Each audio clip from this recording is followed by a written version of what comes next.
Hello, friends, and welcome to the Follow the Moon Challenge. My name is Alice in Wonderland, and I'm a little bit obsessed with the moon. This 2026 Follow the Moon Challenge is going to be unlike any other moon challenge because all of the moon cycles in 2026 are slightly shifted and different from what they usually are. We always do this challenge in Aquarius season because Aquarius helps us to think about things differently and to think outside of the box. So it's a perfect time to learn something new about the moon. So I think we're all going to learn something new together about the moon, myself included. I think this challenge is going to be really interesting. So whether you've done the challenge before, I think this is going to be something new and exciting. And if you haven't done this before, then of course it's going to be new and exciting. So I'm really excited to jump into today's video. Know that we are premiering them live every day for 30 days at 11 a.m. Without further ado, let's jump into today's video. Welcome to day 27 of the Follow the Moon Challenge. We have a waning crescent Aquarius moon today, all day today. And, as we're coming to a close with this Follow the Moon Challenge, one of the things that I miss most about the weekly moon update is pulling the oracle cards. So I know we already did some oracle cards on the Cancer moon day, but we've got some oracle messages for everybody today. We're using the Starseed Oracle, the Lyran Oracle, and the Pleiadian Oracle. So we've got some Aquarian Starseed messages for us today. All right, I'm going to start with the card in the center here, which is from the Starseed Oracle by Rebecca Campbell and Danielle Noel. And the card that came out with for us is Star Bathing, Light Body, Crystal Grid, Transmission, and Activation.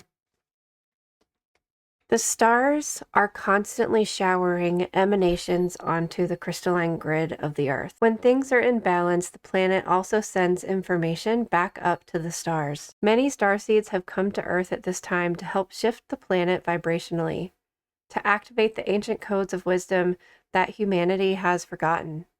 And all of that information is stored in the crystalline grid. If you pull this card, you may be being called to begin working with the stars and the crystalline grid of the Earth.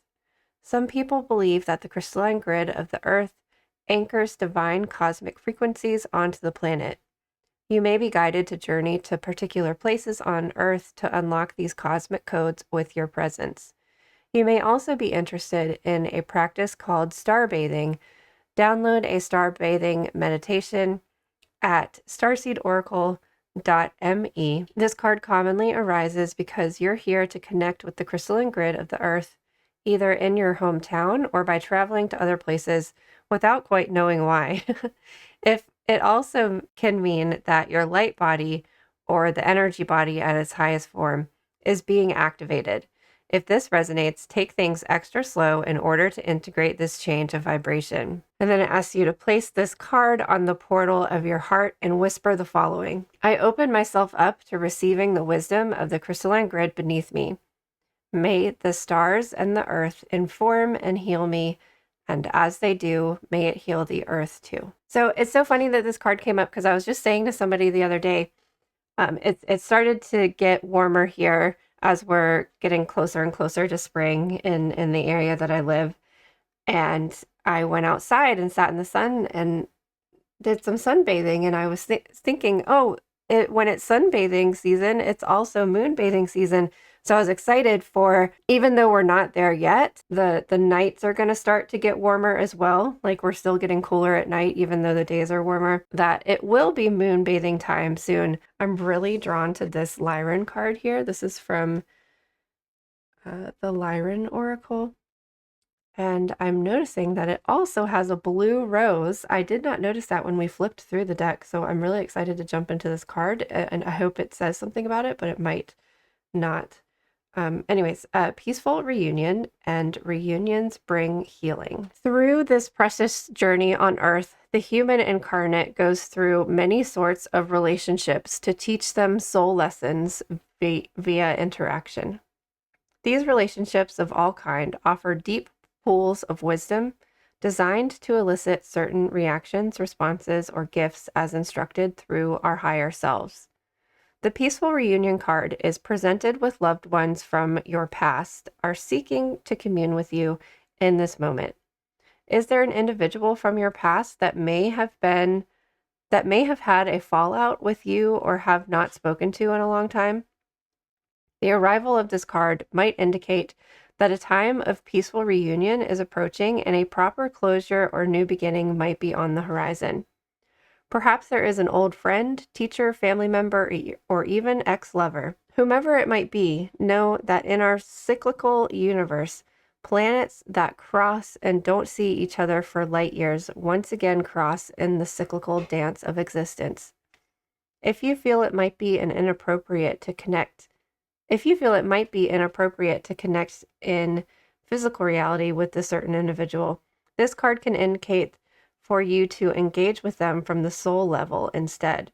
Reach out through prayer or soulful communication and share any words from the heart from this being to receive. An alternate meaning of this card can indicate that now is a good time to connect with social groups or give gratitude to beings who have helped you on your journey. So I think that there's a couple things that jump out at me. It didn't say anything about the blue rose, which I thought it was so interesting because I am familiar with the blue rose as a Pleiadian blue rose, which we have another card from the Pleiadian deck. So it's interesting to see it in the Lyran Oracle as well.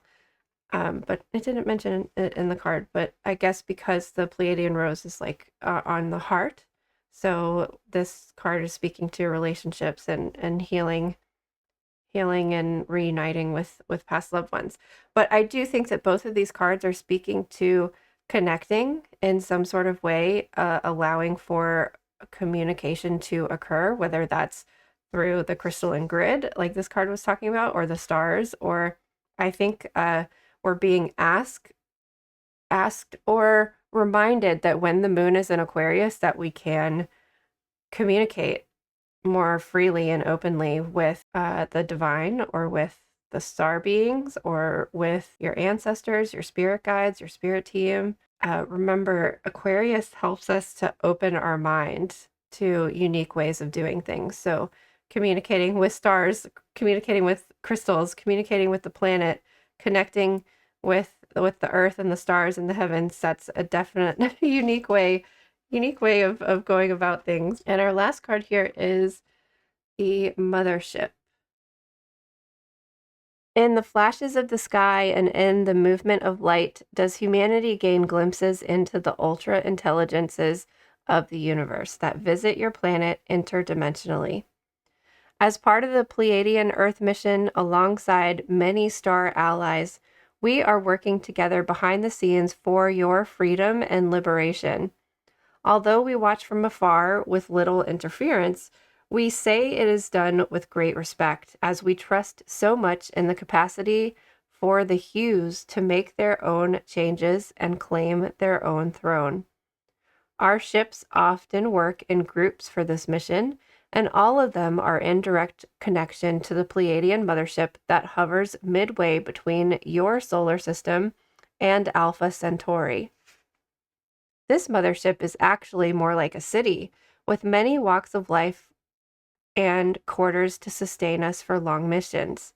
Similar to a cruise ship in your world, these motherships are massive and host a wide variety of functions that stimulate life on the Pleiades to as close as possible. When this card of mothership arrives, it is your Pleiadian star family acknowledging to your hue self for you to reach out to our ships. In our quantum reality, there is a high chance that one of your loved ones or even a future version of yourself is present on these ships and is seeking to make contact for your evolutionary growth. Now is an ideal time to start stargazing. Oh my gosh. Starbathing and stargazing. Meditating and sending out requests to commune with us. As we respect the free will of humanity, it is your request that open doorways for communications to flow with ease.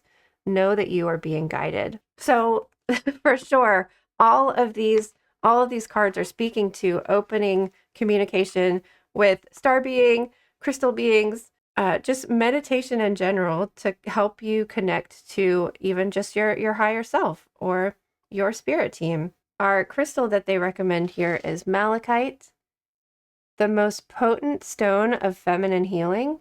Its ancient medicine works magic for any feminine problems involving the reproductive system. Malachite also enhances diplomatic powers, helping you communicate with grace and resolve. It provides EMF protection, creating an energetic barrier that keeps lower vibration frequencies away. The affirmation is, I am healed by the divine feminine. I am considerate and gracious in my communication. Communication is like the key word of all of these cards. And also I feel like being open to receiving, because like star bathing and stargazing is you're literally just laying underneath the stars and being open to whatever might come, whatever you might receive. And last but not least, we have our Earth Star Chakra card, Sacred Gratitude. You are learning to bloom where planted, knowing all the while that accepting where you are is not a sign of complacency or stagnation. Quite the contrary. When gratitude and appreciation are activated, you open yourself to the infinity of the universe and create a foundation upon which possibilities are built.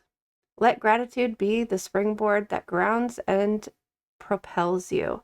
The entire universe celebrates when you are grateful for your many blessings. The crystal they recommend here is sardonyx, which I've never worked with before. And then the herb is white ceremonial sage, which is another plant of communication. All three of these have some significant light source, which I think we are being encouraged to connect to. Perhaps the moon is the light source that wants to be connected to. I hope that you are encouraged by this challenge, at the very least, to go outside and check the moon whenever you can so that you are remaining connected and moon bathing or star bathing in its light and energy. Thank you for joining me for day 27 of the Follow the Moon Challenge. We have more Aquarius energy tomorrow for day 28, and then the moon will start to transition into Pisces to get us into that new moon energy later in the afternoon. In tomorrow's video, I'm going to show you how I work with the moon energy every day and every week and every month in my planner. So grab your planner or your journal or calendar or whatever it is that you use to plan, and I'll show you how I plan with the moon.